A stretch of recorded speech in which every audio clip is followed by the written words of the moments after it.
Assalamualaikum warahmatullahi wabarakatuh. Alhamdulillahilladzi hadana lihada wa ma kunna linahtadiya laula an hadana Allah. Allahumma shalli ala Muhammad wa ala alihi wa ashabihi ajmain. Amma ba'd. Alhamdulillah, jemaah sekalian, insyaallah mohon maaf pagi ini mungkin kita agak tidak bahas Riyadhus Shalihin khusus pagi ini.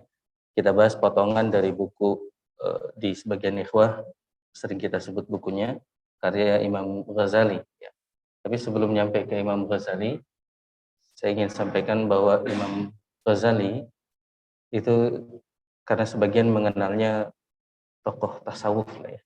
Tapi beliau sebenarnya di antara ulama fikih juga yang kuat, yang jasanya luar biasa khususnya dalam mazhab Syafi'i. Ini sekilas saja.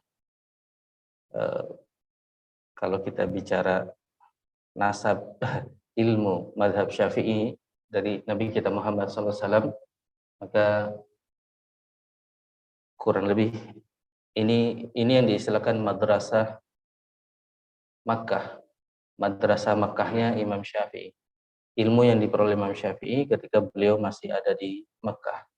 Ya, dari Nabi kita Muhammad SAW dan guru langsungnya beliau yang langsung mengajari Imam Syafi'i tentunya bukan sahabat ya, karena era sahabat sudah berlalu, tapi Muslim bin Khalid Az-Zanzi, gurunya Imam Syafi'i.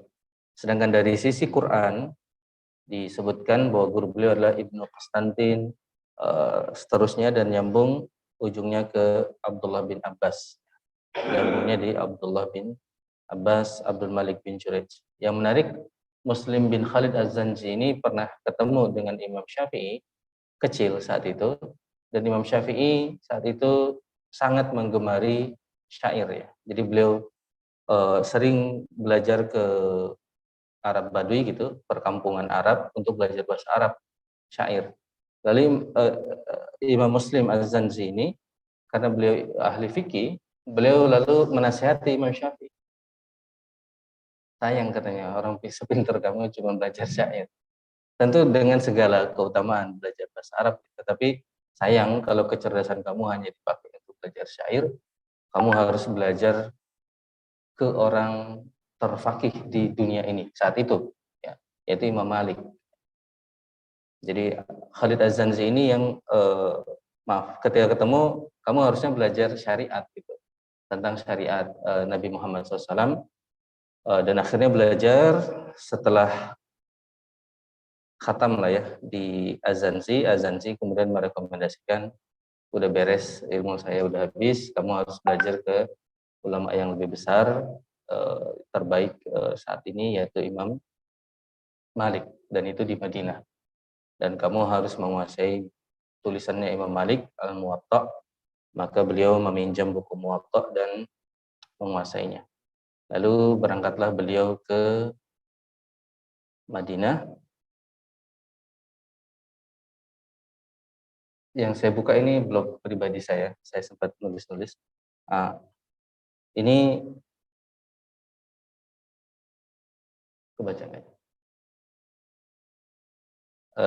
Istilahnya sanad Imam Syafi'i di Madrasah Madinah, ketika beliau di Madinah. Jadi kalau lihat dari sahabat, kurang lebih beliau mengambil dari jalur Jabir bin Abdullah, Abdullah bin Umar, Abdurrahman bin Auf, Abu Mahdzurah, dan Aisyah dengan jalur seperti ini. Jabir bin Abdullah, Muhammad bin Al-Munkadir, dan beberapa. Dan tentunya guru langsungnya di Madinah, guru yang utama adalah Imam Malik bin Anas. Ya. Dan jalur-jalurnya seperti ini. Beliau juga belajar dari beberapa ulama lain di Madinah tentunya. Jadi ketika kita dengar seorang murid punya guru zaman dulu, itu jangan dianggap itu guru satu-satunya. Ulama kita itu gurunya ratusan, jadi mereka belajar dengan banyak sekali ulama. Dan beliau berguru kepada Imam Malik itu sampai meninggalnya Imam Malik. Jadi sampai Imam Malik meninggal, baru beliau selesai dari pesantren di Imam Malik, pondok di Imam Malik, barulah beliau menjalani kehidupan beliau yang lain ya, ke Baghdad dan lain sebagainya, sampai akhirnya mengokohkan madhab di Mesir. Setelah Imam Syafi'inya clear, sekarang dari Imam Syafi'i ke bawah ini secara umum silsilah karya. Jadi Imam Syafi'i salah satu bentuk karyanya adalah karya fikihnya ya. Dan Imam Syafi'i ini dianugerahi 3 murid, yang itu diantara bentuk keberkahan beliau. Jadi di zaman beliau, kalau dikatakan orang yang cerdas itu apakah hanya Imam Syafi'i? Ya tentu tidak, banyak. Tetapi di antara keberkahan beliau, beliau punya 3 murid yang itu memberi keberkahan berbeda bagi beliau. Pertama, beliau punya murid Al-Muzani. Al-Muzani ini apa ya? Murid yang melanjutkan inovasi ilmiah beliau lah ya. Jadi untuk karya tulis itu Al-Muzani. Jadi Al-Muzani itu seakan-akan memiliki kecerdasan dari gurunya, dan kemudian beliau bisa berkarya seperti kayak gurunya. Salah satunya beliau menulis Mukhtasar Al-Muzani, ringkasan dari ya. Tapi beliau punya 2 murid lain. Pertama Rabi ya. Rabi ini murid yang mungkin teman-teman ingat sempat viral ya, ada murid Imam Syafi'i yang disebutnya tidak pandai belajar. Bahkan di sebagian viral video itu, kesabaran guru menghadapi murid yang bodoh, istilahnya seperti itu. Karena murid yang satu ini itu nggak ngerti-ngerti, diterangin nggak ngerti-ngerti, tetapi membawa keberkahan sendiri karena murid itulah yang menulis karya Imam Syafi'i, dan itu namanya Dan tentunya Imam Syafi'i tidak bisa berharap kepada Al-Muzani karena apa ya? Gayanya beda. Al-Muzani ini orang pintar, jadi dia nggak bisa disuruh tukang nulis gitu, karena dia sendiri cerdas. Dia pengen nulis karya dia sendiri, tidak hanya didikte oleh Imam Syafi'i apa yang ditulis. Jadi ada murid yang akhirnya mengabadikan karya tulis Imam Syafi'i atau karya Imam Syafi'i ditulis. Dan ada murid lain yang ketiga, bahkan murid terbesarnya sebenarnya, tapi murid tidak hadir namanya. Murid itu yang menggantikan posisi pengajiannya Imam Syafi'i. Jadi Imam Syafi'i kan tentunya ngisi pengajian ya, banyak sekali. Bahkan ada yang majelis utama beliau. Nah, yang menggantikan itu murid yang itu. Tapi karena murid itu ada di depan menggantikan posisi Imam Syafi'i sebagai guru, murid itulah yang terkena fitnah di era fitnah khalqil Quran ya.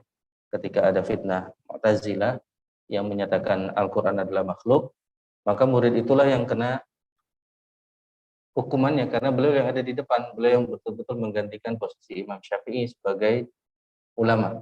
Jadi ada yang hadir di depan, ada yang tukang nulis di belakang dengan pikirannya sendiri, dengan karyanya sendiri, ada yang mendiktekan, dan akhirnya berkahlah Imam Syafi'i dengan mazhabnya, dengan ajarannya. Al-Muzanni dan Al-Juwaini dengan karya Nihayatul Matlab ini di eranya sangat luar biasa ya, Nihayatul Matlab. Bahkan dulu disebutkan kalau orang menikah itu di antara mas kawinnya buku ini. Jadi mas kawinnya itu Nihayatul Matlab. Jadi karya Imam Al-Juwaini, juga dikenal sebagai ahli tasawuf ya. Tentu tasawuf dalam makna ilmu-ilmu tentang kalau sekarang mungkin kejiwaan ya, bukan fikih syariat ya, bukan hal-hal amal ibadah yang fisik. Dan muridnya ini yang menjadi ulama kita yang karyanya akan kita coba baca, yaitu Imam Al-Ghazali dengan Al-Wajiznya. Jadi beliau salah satu dari 7 ulama yang disebutkan sebagai rantai emas mazhab Syafi'i. Al-Ghazali, Imam Ar-Rafi'i, dan Imam An-Nawawi.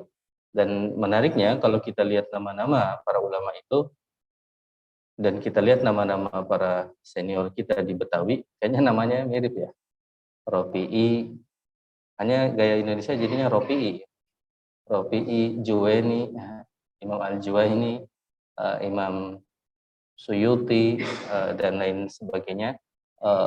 Bahkan yang keren di film itu Pak, Bajuri, itu pun nama ulama sebenarnya, ulama besar, ya, Imam Al-Bajuri atau sebagian menamainya Al-Baijuri. Ya. Itu juga ulama yang besar. Dan Ustadz kita, Ustadz yang ngisi tafsir Quran, Ustadz Ahmad Ansori. Ansori itu pun nama besar dalam madzhab Imam Syafi'i, disebutkan sebagai Syekhul Islam, ya, Al-Ansori, itu guru dari banyak ulama besar. Berujung di Imam Nawawi, ya. Dari Imam Nawawi ke bawah, kita lanjutkan dikit. Imam Nawawi punya buku besar, dan dari buku itulah sebenarnya nyampe ke Indonesia. Ada karya I'anatul Talibin dan lain-lainnya. Inilah buku-buku yang membawa mazhab Syafi'i ke Indonesia. Ada Imam Al-Baijuri dan lain sebagainya. Semua ini turunan dari sebuah karya Imam Nawawi. Jadi ini imam yang kita bahas bukunya, Riyadhus Shalihin, menulis buku namanya Minhajut Talibin. Ini cuma satu buku ya, kecil. Dan ini ujung puncak dari seseorang yang menguasai mazhab Syafi'i, yaitu Minhajut Talibinnya Imam An-Nawawi. Dan untuk menggambarkan begitu luar biasanya buku ini adalah perhatian para ulama mempelajari buku tersebutnya. Ini karya Imam An-Nawawi, dan banyak sekali mulai dari Imam As-Subki dan ya banyak ulamanya, dan buku yang sangat dikenal di Indonesia ya, kalau di pesantren-pesantren misalnya tadi kita sebutkan I'anatul Talibin, Qurratul Ain, dan ini mungkin yang top, Fathul Mu'in. Ini buku-buku di pesantren-pesantren klasik yang ada di Indonesia. Dan ini Al-Ansori, ini Syekhul Islam Al-Ansori disebutnya, punya buku juga yang sangat terkenal. Dan kalau sekarang orang belajar mazhab Syafi'i, katakanlah di Al-Azhar, orang itu akan menamatkan syarah atau penjelasan dari Minhajul Talibin yang ditulis oleh Imam Al-Mahalli yang namanya Kanzur Raghibin. Ini mungkin nggak jelas. Kanzur Raghibin inilah yang menjadi kurikulum di Azhar sekarang kalau orang belajar mazhab Syafi'i. Tentu di Azhar bisa juga orang milih mazhab yang lain ya untuk belajar, tidak masalah. Ya. Buku ini Kanzur Raghibin ini yang menjadi rujukan ya, Al-Mahalli. Al-Mahalli inilah guru dari Imam Al-Ansori. Kalau dilihat serial guru-gurunya lumayan seru. Itu kembali hanya menekankan bagaimana posisi dari imam yang karyanya kita baca, Imam An-Nawawi dan juga Imam Ghazali. Dari fikih, bahkan kalau kita lihat ke usul fikih, beliau pun punya karya yang luar biasa. Nah, kita bahas pagi ini sebenarnya potongan dari sebuah buku kecil dari Imam Ghazali yang di sebagian ikhwah sering disebutkan, yaitu Ya Ayyuhal Walad, wahai walad di sini sebenarnya adalah wahai muridku. Karena kisahnya berangkat dari pertanyaan murid Imam Ghazali yang bertanya, beliau sudah belajar lama gitu, banyak ilmunya.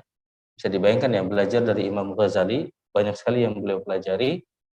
Lalu setelah lama, beliau bertanya, mana ya ilmu yang bermanfaat dari semua ini? Beliau jawab dengan sebuah buku, Ya Ayyuhal Walad. Nah, di antara buku tersebut, ada kisah yang ingin kita ambil. Ya. Jadi kisah ini dinukil oleh Imam Ghazali ketika menjawab muridnya. Dan Masya Allah ya, ini di antara yang kita iri kepada para ulama. Jadi muridnya nanya, beliau jawab, jadi buku dibaca sampai sekarang. Padahal Imam Ghazali itu meninggal tahun 505. Sekarang 1400, jadi 900 tahunan. Tulisan 900 tahun masih dibaca sampai sekarang. Teman-teman yang pernah nulis tugas akhir sarjana, kira-kira siapa yang masih baca sampai sekarang? Saya aja, nyari skripsi sarjana saya, jangankan baca, nyari filenya di mana aja. Dari filenya bahkan di perusahaan kampus itu, wah aksesnya di mana? Padahal baru berapa ya? Enggak, ini mungkin ini 900 tahun karya tulis, Masya Allah.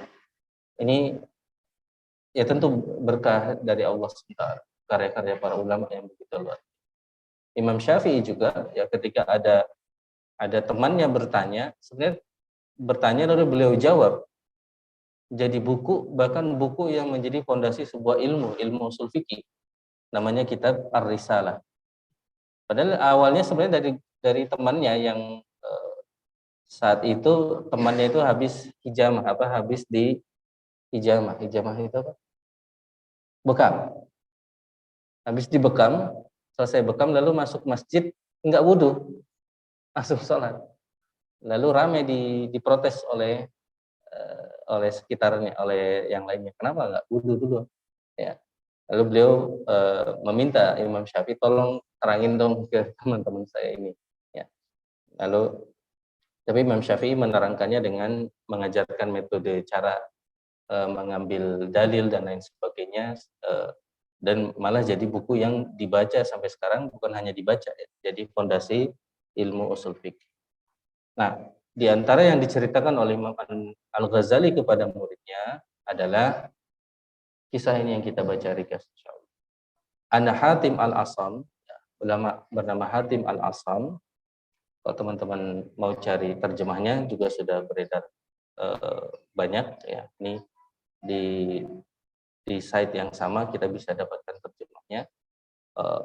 Ini saya mau ambil tahunnya. Imam Hatim Al-Asam ya, yang meninggal 237 Hijriah ditanya sama gurunya yang meninggal tahun 194. Jadi ini di era-era Al-Balkhinya sendiri kurang lebih satu era dengan Imam Syafi'i. Jadi Hatim Al-Basam ini ditanya oleh gurunya Syaqiq Al-Balkhi rahimahullahu taala alaihima. Fasa'alahu yauman, suatu hari yauman fasa'alahu, bertanya kepada Hatim, sahib tani mundu 30 sana, engkau telah menemaniku, artinya telah berguru kepadaku, tapi bahasanya adalah engkau telah menemaniku mundu 30 sanatan, sejak 30 tahun lalu. 30 tahun lalu itu udah berapa ya? Udah dokter kali ya, kalau sudah post dokter belajarnya sampai 30 tahun ya. Ma hasiluka fi, apa hasilnya ya. Ma hasiluka fi, 30 tahun. Qala, muridnya ini berkata, qala hasaltu samaniya fawaida minal ilmi, saya mendapatkan samaniya 8 faidah minal ilmi, 8 faidah ilmu, dan itu yang kita coba pelajari hari ini. Wahia takfini minhu, dan itu cukup bagi saya, li'anni arju khalasi wa najati fiha, karena dia berharap bisa fokus bisa mengamalkan 8 hal tersebut. Kemudian gurunya Syaqiq berkata, mahiyah, apa saja. Maka yang pertama, faidah yang pertama, al-faidah al-ula, anni nazartu ilal khalqi, saya memperhatikan para makhluk ya. Wa ra'aitu likulli minhum mahbuban wa ma'syuqan yahubbuhu wa ya'syaquhu. Saya melihat setiap mereka memiliki mahbuban wa ma'syuqan, sesuatu yang mereka cintai dan sesuatu yang mereka ma'syuq. Ma'syuq itu asyik ya, dari kata asyik ya. Asyik kita sering dengar bahasa Indonesia asyik. Asyik itu ya, ma'syuq itu sesuatu yang dia asyik dengannya. Mungkin sekarang Facebook gitu ya. Kan mahbub, dicintai. Dicintai itu ya karena kita pengen lagi ketemu gitu. Ma'syuq ya. Ma'syuq di akar katanya bisa juga rindu ya, ma'syuq kita. Wa ba'du dzalikal mahbub, dan sebagian dzalikal mahbub yang dicintai tersebut yusahibuhu ila maradil maut, menemaninya hingga maradil maut, hingga sakit yang membawanya kepada kematian. Jadi ada teman-teman yang hanya menemani sampai dia sakit gitu. Istilahnya maradil mauti ya, sakit yang membuatnya meninggal. Wa ba'duhum yusahibuhu ila syafiril qalbi. Sebagian lagi menemani sampai kubur saja. Ya. Tsumma yarji'u kulluhu wa yatrukuhu faridan wahidan. Kemudian mereka semua kembali, ya, meninggalkannya faridan wahidan, meninggalkan orang tersebut sendirian. Wala yadkhulu ma'ahu fi qabrihi minhum ahadun. Wala yadkhulu ma'ahu, dan tidak ada yang masuk beserta orang tersebut ke kuburnya, ya, di antara mereka seorang pun. Ya. Terjemahnya ya tidak seorang pun dari mereka yang masuk ke dalam kuburnya. Padahal ketika orang itu hidup, mereka adalah mahbuban ma'syuqan, yang dicintai dan yang dirindukan selalu oleh orang tersebut. Fatafakkartu, maka saya berpikir, wa qultu, dan saya berkata, afdalu mahbubil mar'i ma yadkhulu ma'ahu fi qabrihi wa yu'annisuhu fi. Maka afdalul mahbub, kecintaan yang paling baik, ya, bagi seseorang adalah ma yadkhulu ma'ahu fi qabrihi, yang ikut masuk ke dalam kuburnya, wa yu'annisuhu fi, dan menemaninya di dalam kubur, ya. Yu'annisu ini mungkin kata yang ngetop akhir-akhirnya. Yu'annis itu mana katanya dari anis, ya. Anis itu artinya menemani, ya. Dan kalimat manusia annas itu juga akar katanya sama, ya, rootnya sama. Jadi manusia itu memang makhluk sosial, makhluk yang annas, dia perlu teman gitu, menemani di kubur. Fama wajadtuhu illa al-a'mal salih. Maka saya tidak mendapati yang memenuhi kriteria ini selain al-a'mal as-salih, yaitu amal saleh. Fa akhadtuha mahbuban li. Maka saya mengambil amal saleh itu sebagai mahbub saya, ya, sebagai kecintaan saya.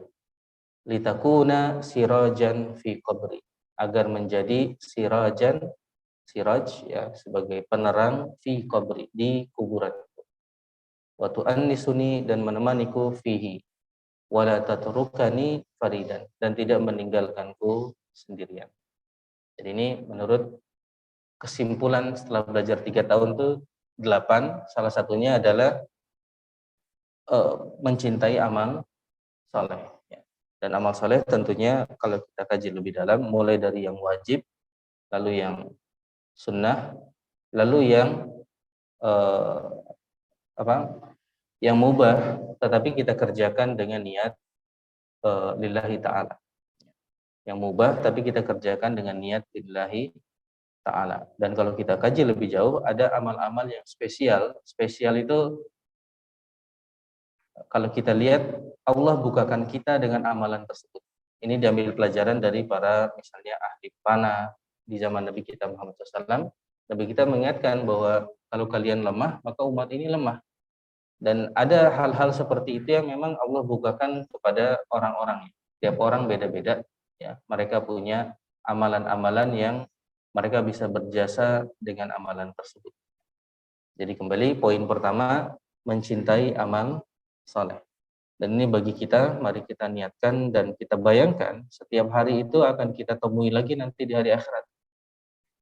Jadi setiap hari kita akan dihisab itu dalam banyak hadis itu per hari. Jadi akan dibahas lagi nanti per hari.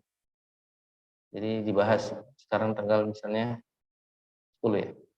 10 Juni 2023. Apa aja nih? Wah, dibahas. Makanya lama karena setiap orang dibahas per hari.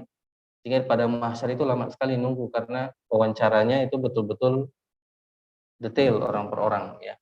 Dan langsung dengan Allah Subhanahu wa taala. Allah yang mewawancarai, ya. Maka mari kita siapkan minimal setiap hari itu ada amal yang kita banggakan. Dan Allah SWT telah merancang salah satu di antara amalnya tentu adalah sholat fardu.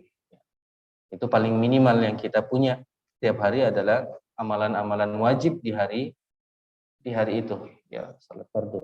Dan hendaknya kita punya amalan lain yang bisa kita banggakan kepada Allah SWT di hari tersebut. Ya, bacaan Quran kita, infak kita, dan lain sebagainya. Ya. Makanya penting masalah istiqomah, karena itu akan menutup hari-hari kita, minimal setiap hari ada pahalanya. Ya. Apalagi insya Allah, semoga Allah terima catatan salat subuh kita. Jadi dimulai dari salat fajar, ya, itu menjadi catatan yang membanggakan di hari tersebut. Wal faidatu tsaniyah, dan faidah yang kedua, anni ra'aitul khalqa, saya melihat al khalqa, ya, makhluk Allah SWT, yaqtaduna ahwa'ahum, mereka mengikuti hawa nafsu mereka. Wa yubadiruna ila muradati anfusihim, wa yubadirun, dan mereka bersegera, ila muradati anfusihim, kepada keinginan jiwa mereka. Fata'amaltu fi qawlihi ta'ala, maka saya mengamati, saya memperhatikan firman Allah SWT, di mana Allah SWT berfirman, wa amma man khafa maqama rabbih wa nahan nafsa 'anil hawa fa innal jannata hiyal ma'wa. Hafal ya. Ini surat apa ini? Surah di juz 30 ya. Wa amma man khafa maqama rabbih, adapun man khafa maqama rabbih, dia takut kepada Rabbnya, Allah SWT. Maqam artinya takut kepada kedudukan Rabbnya, atau maknanya takut kepada Rabbnya juga. Wanaha an-nafsa anil hawa, dan dia melarang jiwanya dari al-hawa, ya, dari mengikuti hawa nafsu. Ya. Al-hawa, sebagian ulama mengatakan al-hawa. Hawa secara bahasa artinya juga apa? Hawa apa? Hawa, kalau di surah An-Najm, wan najmi idza hawa, dan bintang ketika bintang itu terjatuh. Jadi hawa di antara makna bahasanya adalah sesuatu yang terjatuh. Sehingga sebagian ulama mengatakan ya, di antara cara cara jatuh adalah ikuti hawa nafsu. Maka kalian akan terjatuh. Ya. Jadi wanahan nafsa, dan orang yang menahan hawa nafsunya untuk tidak mengikuti hawanya. Ini kadang di Indonesia jadi gabung ya, hawa nafsu. Gitu. Hawanya, dia tidak mengikuti keinginannya. Fa innal jannata hiyal ma'wa, maka jannah adalah tempatnya.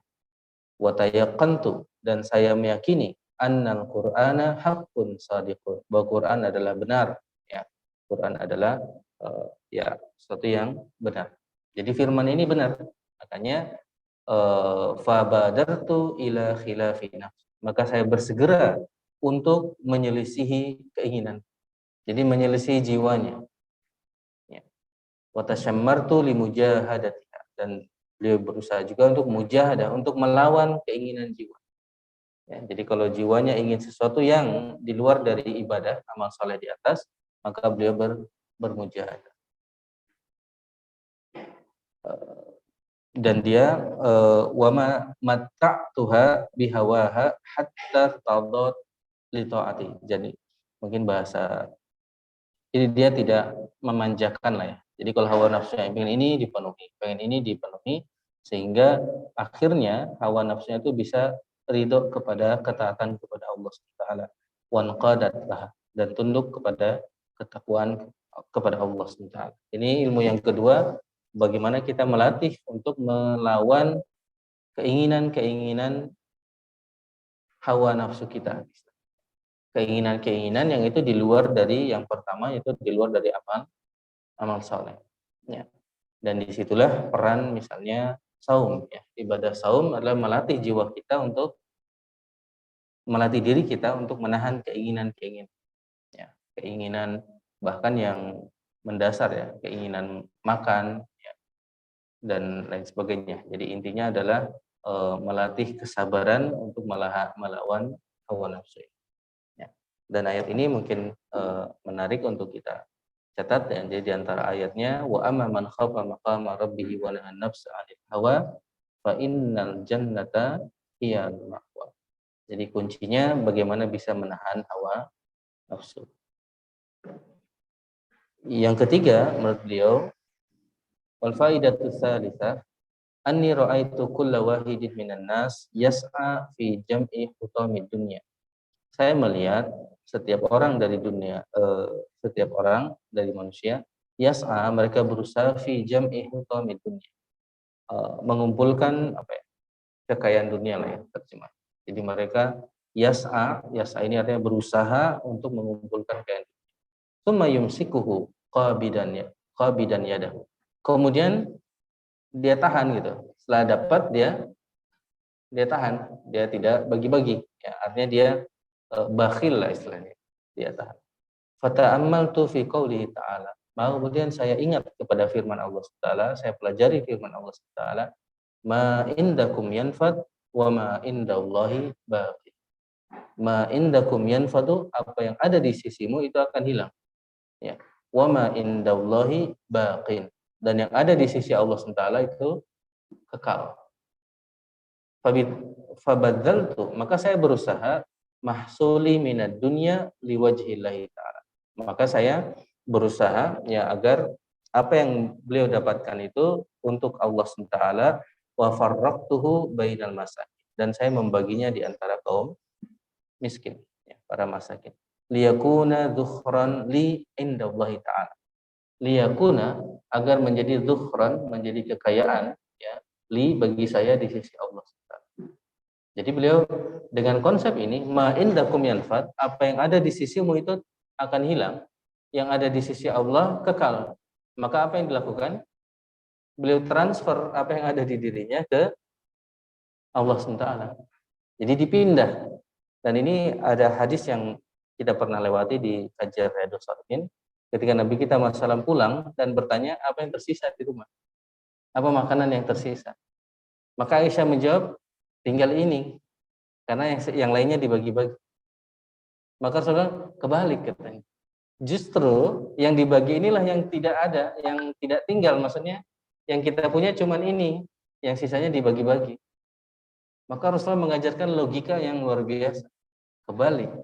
Justru yang dibagi itu yang benar-benar punya kita. Karena itu sudah kita transfer ke rekening yang nggak mungkin hilang, ya, kepada Allah SWT. Yang ini belum tentu. Pertama belum tentu kemakan juga. Kita kan pernah ya, mau makan tahu-tahu jatuh. Mau makan tahu-tahu tumpah. Yang kita anggap rezeki ternyata bukan rezeki kita juga. Ya. Bahkan setelah dimakan ya kenikmatannya seperti itu. Ya. Dan ini luar biasa. Jadi dari ayat ini, ma indakum yanfad, apa yang ada di sisimu itu akan hilang. Ya. Wa ma indallahi baqi, dan apa yang ada di sisi Allah Taala itu akan kekal. Maka beliau sebutkan mahsuli minad dunya liwajhillah. Pertama, semua yang beliau usahakan itu memang atas nama Allah SWT. Sehingga semuanya masuk di rekening yang itu. Lalu hal-hal dunia yang dia miliki juga coba dibagi kepada kaum masakin agar tertransfer juga ke rekening yang baqin tadi, yang kekal tadi. Dan ini kembali konsep yang juga menarik ya, karena lawannya adalah yas'a fi jam'i hutamid dunya, ya, mengumpulkan lalu yumsikuhu qabidan, lalu dia tahan, dan itulah ya penyakit namanya bakhil, ya, bakhil. Kita pernah belajar paling ekstrim dari bakhil, paling ekstrim dari bakhil itu di surah apa? Al-ma'un wa yamna'unal ma'un. Sesuatu yang dia nggak mau pakai, dia nggak perlu. Al-ma'un itu sesuatu yang dia nggak perlu. Tapi kalau diminta, nggak mau. Padahal di sebenarnya dia nggak perlu juga. Jadi surah Al-Ma'un itu orang-orang yang barang dia sebenarnya nggak perlu. Ada orang minta, nggak mau.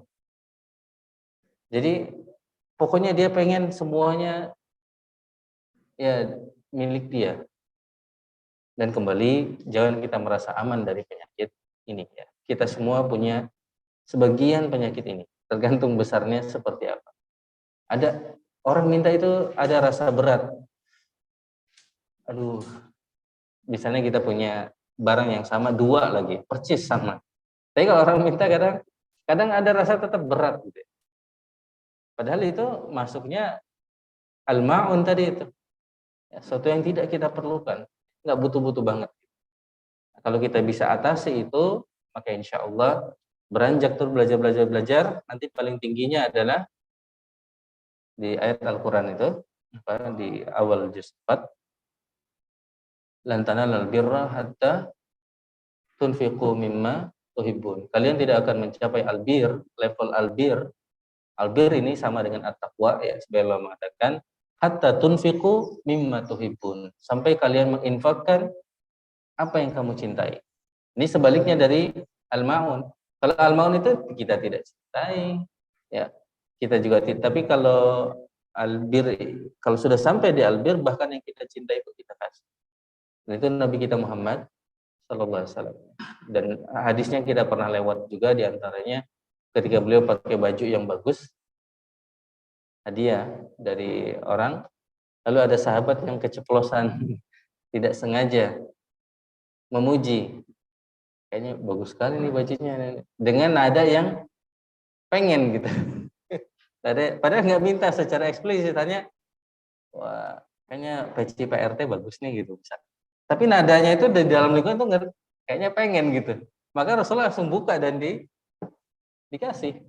Dan para sahabat lain jadi marah. Oh ente ini udah tahu. Artinya jangan begitulah gitu. Itu kan kode-kode itu sering terjadi kalau dibegituin Rasulullah langsung ngasih. Ya. Dan kalau dilihat di hadisnya di awalnya, pada saat mengatakan Rasulullah juga senang kepada baju tersebut. Ya. Tetapi ketika diminta, bahkan bukan diminta, kode bahwa ada orang itu senang kepada jubah yang beliau pakai, langsung dikasih. Ya. Jadi poinnya, ma indakum yanfadu wa ma indallahi baq. Bagaimana semua amal yang kita ada miliki di dunia ini kita masukkan ke dalam rekening Allah SWT. Ya, istilahnya mungkin seperti itu. Ya. Amal yang kita lakukan kalau bisa masuk di situ, ya artinya lillahi ta'ala, istilah beliau ya, liwajhillahi ta'ala. Ya, di antaranya lagi adalah caranya kita bagi kepada masakin. Karena dengan itu, ya dengan konsep tadi justru itu yang ada. Ya. Jadi jemaah yang tadi mungkin masukin kenceleng 1.000, justru 1.000 itu yang masuk di rekening abadi. Ya. Yang masih ada di rekening-rekeningnya itu belum tentu rezeki kita. Yang dimasukin itu justru itu yang masuk di kas abadi kita. Ya, ada di kas abadi. Yang al-faidah ar-rabi'ah, anni ra'aitu ba'dal khalqi yadhunnu anna syarfahu wa izzahu fi kathratil aqwam wal asyair. Ya, sebagian orang, beliau melihat sebagian orang yadhunnu, mereka mengira, menyangka, bahkan dalam bahasa Arab yadhunnu bisa juga meyakininya, bahwasanya keutamaan mereka, izzah mereka adalah dengan banyaknya aqwam wal asyair, banyaknya kaum, ya, banyaknya pengikut. Fa'tazza bihim. Sebagian lagi menyangka bahwasanya mereka menjadi hebat, ya, dengan harta mereka, dengan banyak harta dan juga banyak anak. Maka mereka mengumpulkan itu. Ya, sebagian lagi mengira bahwasanya mereka menjadi bahkan menarik beliau bilang annal izza wa syarfa, bahwasanya keutamaan, kemuliaan seseorang fi ghasbi amwalin nasi wa zulmi, dengan mencuri harta manusia.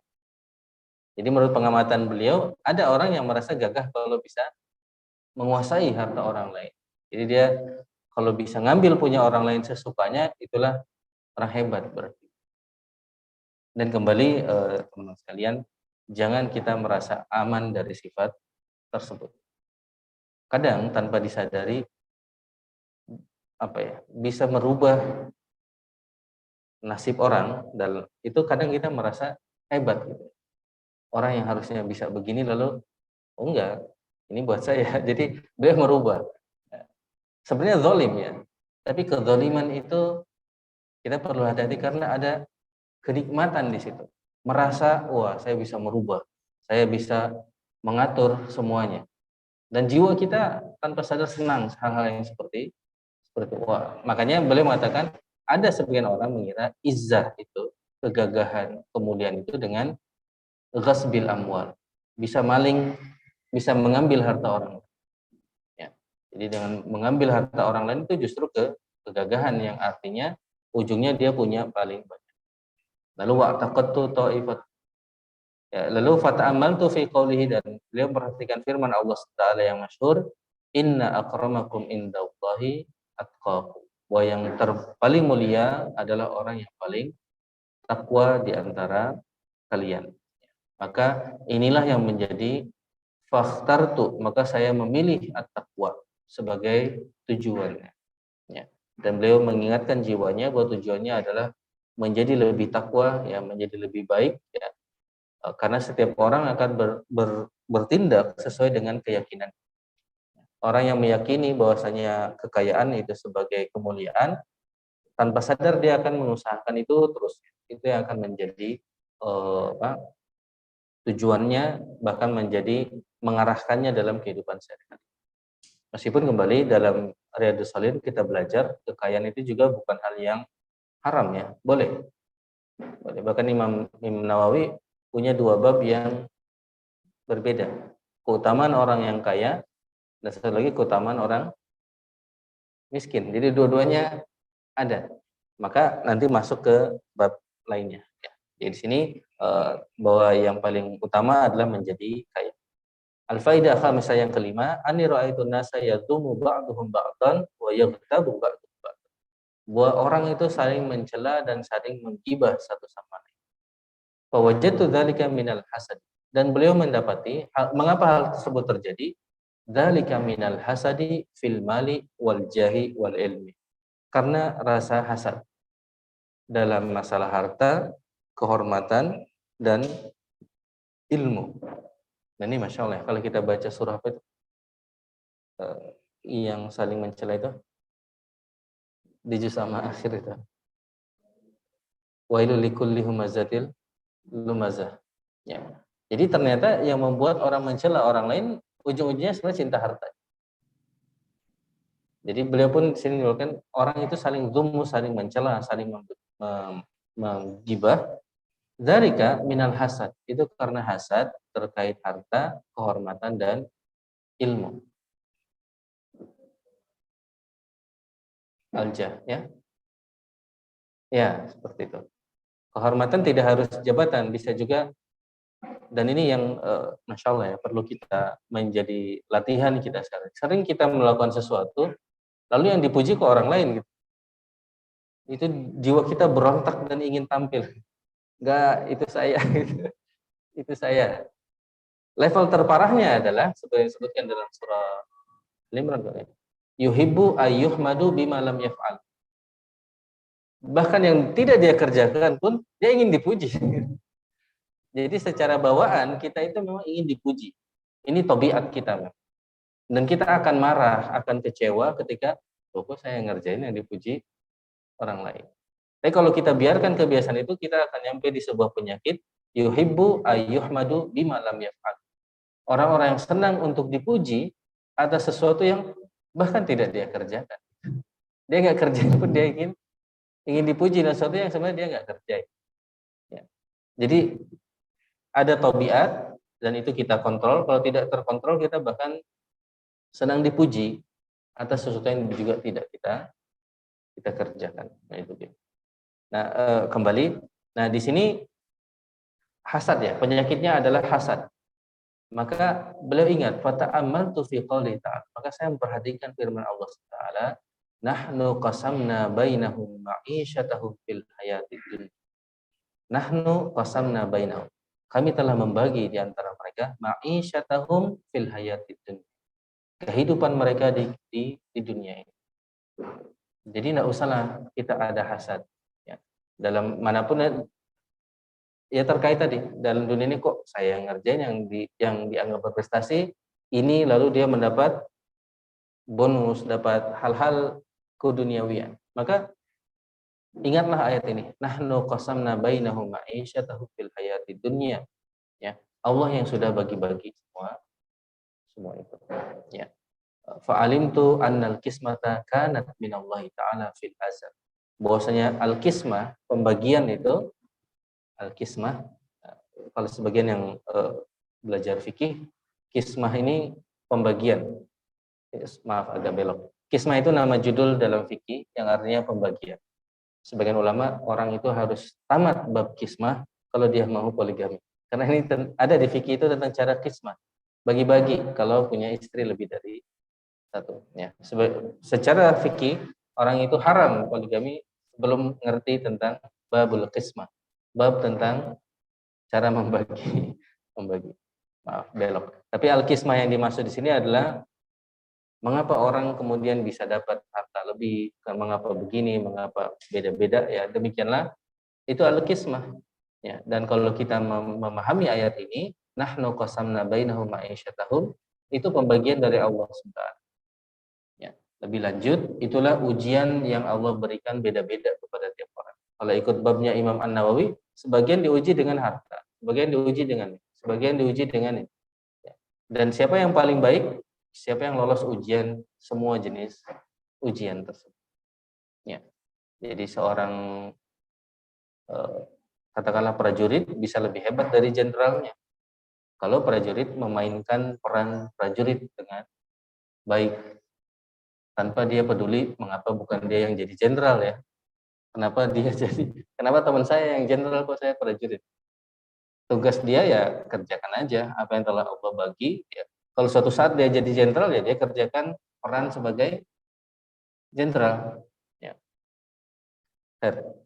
Itu yang kelima. Yang keenam, wa faidatus sadisah anni ra'aitun nasa yu'adi ba'du ba'd li ghardin wa sabab. Sebagian orang itu memusuhi satu sama lain untuk suatu tujuan. Maka saya perhatikan ayat ini, inna syaitana lakum aduun fattakhidhuhu aduwan. Jadi menurut beliau ayatnya artinya sesungguhnya syaitan itu bagi kalian adalah musuh, maka ambillah dia sebagai musuh.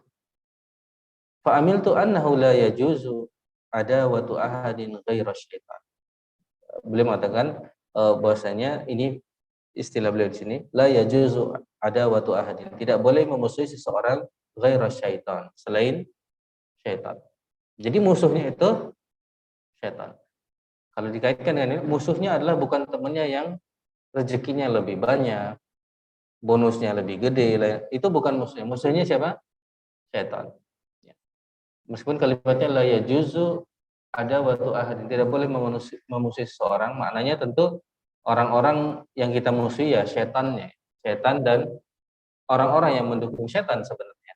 Tetapi di sini maksudnya musuh utamanya setan. Kalaupun kita memusuhi seorang gara-gara kesyetanan yang ada pada amalnya tersebut. Fattakhadtuhu aduwan. Maka saya mengambilnya sebagai musuh wa taraktu ghairu, dan saya meninggalkan yang lain. Yang ketujuh, anni ra'aitu kulla ahadin yas'a bijiddin wa yajtahid bimubalagh. Ini sebenarnya mungkin mirip yang kismah tadi ya. Semua orang berjuang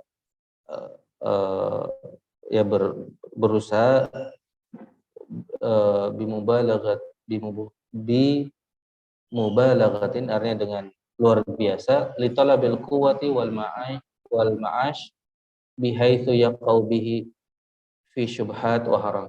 Jadi mereka berusaha untuk mendapatkan penghidupan sehingga mereka sebagian terjatuh ke dalam sesuatu yang haram, wa yudhillu nafsah, dan merendahkan dirinya sendiri, wa yunqisu qadrahu, dan mengurangi kadar, artinya kualitasnya, keutamaannya. Fata'ammaltu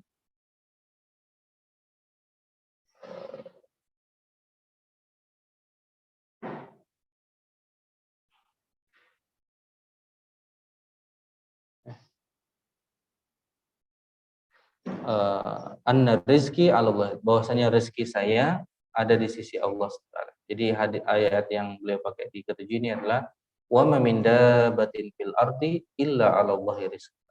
Tidaklah makhluk melata yang ada di bumi ini, yang ada di bumi, illa 'ala Allahi rizq, kecuali rezekinya pada Allah Subhanahu wa taala. Artinya tidak perlu sampai yang melewati jalur lah ya, sampai yang haram juga disikat dan lain sebagainya. Ya. Seperti itu. Mungkin saya masih agak mirip dengan yang kismah sebelumnya nih. Wallahu a'lam. Mungkin ada sisi lain yang belum kita bisa melihatnya. Al-faidah tsaminah anni ra'aitu, ini yang terakhir, anni ra'aitu kulla wahidin mu'tamidan ala syai'in. Bahwasanya setiap orang itu mu'tamidan, bersandar lah ya, memiliki sandaran kepada sesuatu yang dari makhluk. Ba'duhum ila dunya wa dirham. Sebagian kepada dunia dan dirham. Jadi sandarannya itu. Dan di antara evaluasinya adalah apa yang membuat kita tenang. Kalau rekening kita kurang, gelisah. Kalau rekening kita gede, tenang. Ya, jangan-jangan tempat bersandarnya jumlah rekening misalnya. Itu contoh aja. Dinar dan dirham. Jadi ketenangannya itu dinar dan dirham. Kalau uangnya banyak, tenang dia. Ya. Wa ba'duhum ilal mal wal mulk, sama. Sebagian kepada harta dan mulk, kerajaan atau mungkin sekarang jabatan ya. Ketika jabatannya oke, dia tenang. Ketika enggak, dia tidak tenang. Itu yang membuatnya tenang atau tidak tenang. Wa ba'duhum ilal hirfati was sana'ah. Sebagian kepada artinya benda-benda lah ya, kepada benda-benda. Kalau dia punya ini, maka dia tenang dan lain. Wa ba'duhum ila makhluk mithlihi. Dan sebagian kepada makhluk ya, mungkin kepada orang lain ya. Ketika dekat dengan seseorang, dia tenang. Ketika dia, jadi itu yang menjadi kepentingannya, tetap dekat dengan seseorang. Ini juga bahaya karena itu jadi sandaran. Fata'amaltu fi qoulihi ta'ala, maka saya perhatikan firman Allah Taala, wa may yatawakkal 'ala Allahi fahuwa hasbuh. Siapa yang bertawakal kepada Allah Taala, maka Allah akan mencukupkannya. Innallaha balighu amri. Allah Taala balighu amri. Allah akan artinya menyelesaikan urusannya. Artinya kalau kita dipilih oleh Allah SWT itu akan beres. Karena yang diurus oleh Allah SWT itu akan jadi lah gitu. Qad ja'alallahu likulli syai'in qadra. Allah SWT telah menetapkan segala sesuatu ukurannya. Ya. Fatawakkaltu 'ala Allahi fahuwa hasbi wa ni'mal wakil. Maka saya bertawakal kepada Allah SWT dan Allah lah hasbi ya, kecukupanku, wa ni'mal wakil, dan wakil ya, penjaga yang terbaik. Jadi ini yang terakhir, bahwasanya tempat kita bersandar hendaknya hanya Allah Subhanahu wa taala. Dan ini mau kembali para ulama mengatakan ini mulai dari awal ya. Kalau kita perlu sesuatu, maka kita minta dulu kepada Allah SWT, tidak kepada yang lainnya. Jadi kita minta kepada Allah SWT sebelum kita berikhtiar. Ya. Di antara praktek sehari-harinya, di antaranya doa kalau mau keluar rumah ya. Bismillahirrahmanirrahim. Dan itu semoga menjadi ruh kita dalam aktivitas kita sehari-hari, bahwasanya memang kita tawakal kepada Allah Taala. Dan dalam ayatnya juga jaminannya luar biasa. Kalau dia baca, maka dia akan dilindungi. Setan teriak dan putus asa. Wah, yang ini udah nggak bisa diapa-apain ini. Ya. Kayaknya perlu ada kampanye doa keluar rumah. Kampanye doa keluar rumah.